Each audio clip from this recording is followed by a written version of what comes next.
Praise the lord. Hallelujah. ప్రభు అయిన యేసుక్రీస్తు నామం పేరిట మీ అందరికీ శుభోదయం. ప్రియ దేవుని బిడ్డలారా, 29వ తేదీ 12వ నెల 25వ సంవత్సరంలో ఆ దేవుని సన్నిధిలో చేరి ఏకోజాములో ఆ మహోన్నతుని మహిమాన్వితుని నా ప్రియుడైన ఘనుడైన ప్రభు అయిన యేసుక్రీస్తు నామమును స్తుతించుటకు, మహిమపరచుటకు, గణపరచుటకు, ప్రచురపరచుటకు ఆ దేవదేవుడు నాకు అనుగ్రహించిన గొప్ప ఆశీర్వాదకరమైన సమయమును బట్టి, దినమును బట్టి ఆ ప్రభు వారికి స్తుతి స్తోత్రములు చెల్లిస్తూ ఉన్నాను. ప్రియులరా, గత దినాలన్నిటను, గత నెలలన్నిటను, గత వత్సరాలన్నిటను కాచి కాపాడిన ఆ ప్రభువుకు వందనములు. ఇక 2 days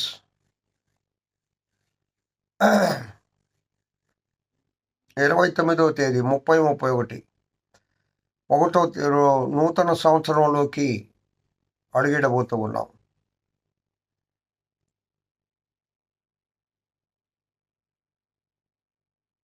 సంఘాలలో సిద్ధపాటు ప్రార్థనలు, నూతన సంవత్సరాన్ని ఎదుర్కోవడానికి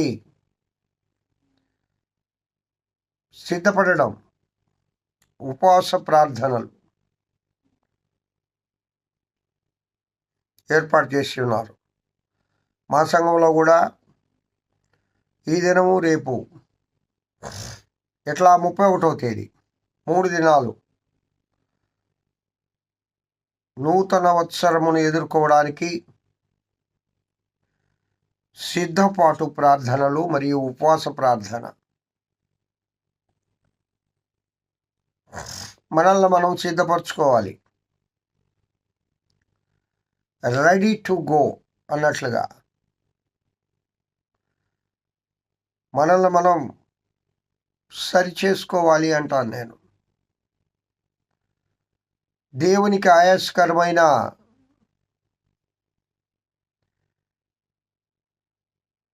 కార్యాలు ఇంకా మనలో ఎన్నో ఉన్నాయి. వాటన్నిటినీ వదిలిపెట్టాలి. పాత సంవత్సరంలో పాత బుద్ధులను సమాధి చేయాలి. ఒక నూతనమైన స్వభావము ధరించాలి. ఒక నూతన వత్సరములో నువ్వు ప్రవేశించేటప్పుడు అందరూ కొత్త బట్టలు కట్టుకుంటారు కదా. వీలైతే కొత్త వెహికల్స్ కూడా కొంటారు చాలామంది. అన్నీ న్యూగా ఉండాలని చూసుకుంటారు. మంచిదే. నీ హృదయం నూతనపరచబడాలని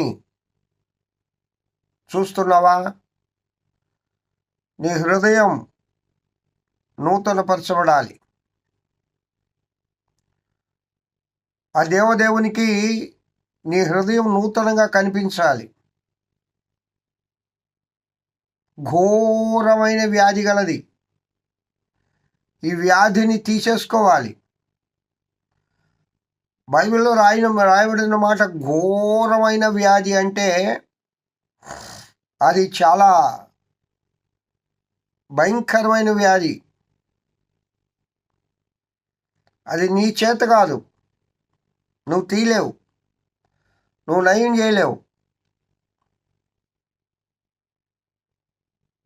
ఈ మెడిసిన్స్ పనిచేయవు. ఆ ఘోరమైన వ్యాధికి ఒకే ఒక మెడిసిన్. అది ఎక్కడ దొరుకుతుందంటే యేసయ్య దగ్గర దొరుకుతుంది. ఆ ప్రభు యొక్క పరిశుద్ధ రక్తాన్ని మాత్రమే, రక్తం ద్వారా మాత్రమే ఆ ఘోరమైన వ్యాధిని నయం చేయగలదు ఆ రక్తమే. అందుకే ఆయన పరమ నుండి దివికి దిగి వచ్చింది. దివి నుండి భూమికి దిగి వచ్చింది.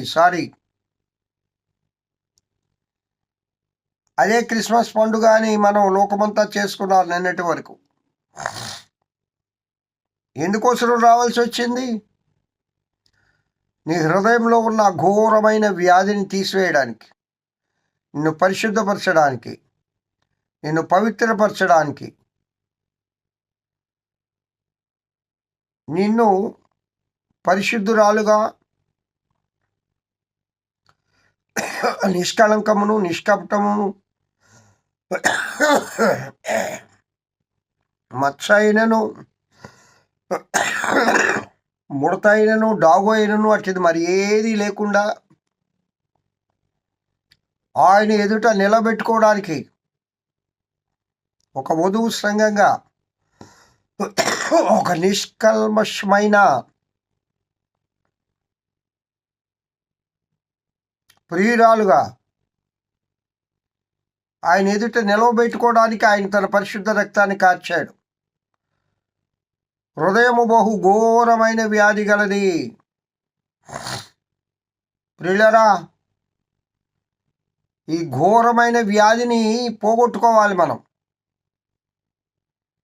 రండి, ఈ దినము, రేపు, ఎల్లుండు దేవుని ఆలయంలో ఉపవాస ప్రార్థనలు చేస్తున్నాం. కేటాయించండి ఈ 3 దినాలు నిన్ను నీవు శుద్ధి చేసుకోవడానికి, నిన్ను నీవు సిద్ధపరచుకోవడానికి. శుద్ధీకరణ కూటములు అంటారు.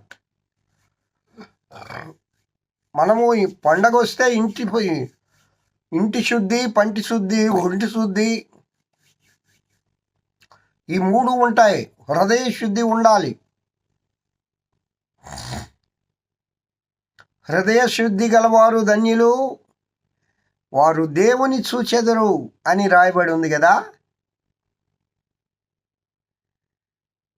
హృదయ శుద్ధి గలవారు ధన్యులు.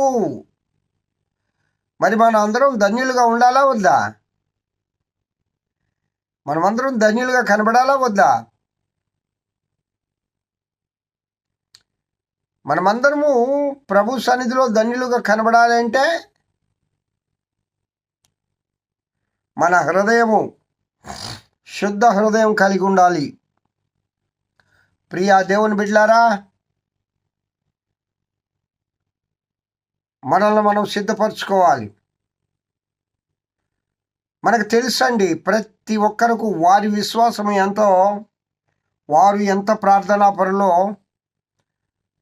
మీ అందరికీ తెలుసు కదా. ఈ వాక్యం వింటున్న ప్రియ బిడ్డ, నువ్వు దేవుని దగ్గర ఇంకా ఏమి పొదువుగా ఉన్నావో అవి పొందుకోవడానికి, నీ హృదయంలో ఏది కొదువుగా ఉందో, నువ్వు దేన్ని ఎక్కువగా ప్రేమిస్తూ ఉన్నావో నీకు తెలుసు. అది ఎవ్వరూ చెప్పలేదు. నీ మనసు నీకు చెప్తూనే ఉంది, నీ ఆత్మ నీకు చెప్తూనే ఉంది. పరిశుద్ధాత్మ దేవుడు నిన్ను గద్దిస్తూనే ఉన్నాడు అనేక సందర్భాల్లో. సెర్చ్ చేసుకో. కావున ప్రియులారా, తప్పనిసరిగా ఈ సిద్ధపాటు కూటాలకి, లేక శుద్ధీకరణ కూటములన్నామా, లేక ఉపవాస కూటములన్నామా, అది ఏదైతేనేమి పేరు, మనమందరము ప్రభు సన్నిధిలో చేరి ప్రార్థింతము రండి. ఆ దేవదేవుని కృప మీపై మెండుగా ఆ దయగలిగిన దేవుడు క్రమదిస్తాడు.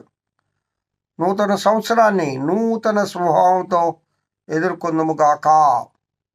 ఆమెన్. దేవుడి వాక్యము దీవించుగాక. ప్రార్థింతమరండి. మహోన్నతుడ స్తోత్రం. వాక్యం వింటున్న బిడ్డలందరినీ దీవించి ఆశీర్వదించమని, ఈ శుద్ధీకరణ ఉపవాస కూడికలకు ప్రతి బిడ్డ హాజరై ప్రభువా తను తాను శుద్ధి చేసుకొని, తాను సిద్ధపరచుకొని నూతన సంవత్సరాన్ని ఎదుర్కొనే కృప దయచేయమని యేసు నామమున పేరిట వేడుకొంచున్నాను తండ్రి. Amen. Praise the lord. Have a good day. ఈ దినమంతా ఆ దేవదేవుని కృపాక్షేమములే మీ వెంట వచ్చునుగాక. హల్లెలూయా.